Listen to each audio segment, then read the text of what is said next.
Hi all, welcome to mint. ഇന്ന് പുതിയ ടിപ്സുമായാണ് ഞാൻ നിങ്ങളുടെ മുന്നിലേക്ക് എത്തിയിരിക്കുന്നത്. അപ്പൊ ക്വസ്റ്റ്യൻ നോക്കിക്കോളൂ.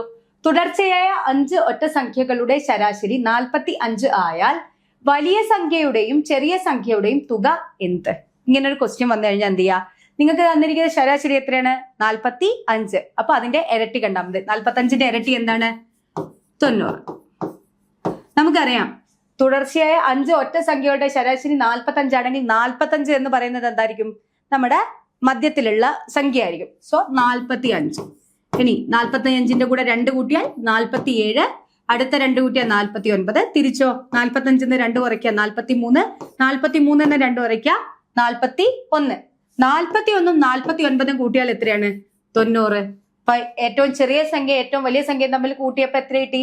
90. അത് തന്നെയാണല്ലോ നമുക്ക് ഇവിടെയും കിട്ടിയത്. അപ്പൊ ഇതുപോലുള്ള ടിപ്സും ട്രിക്സും അറിയാൻ മിന്റ് എഡ്യൂടെക് ഫോളോ ചെയ്യുക.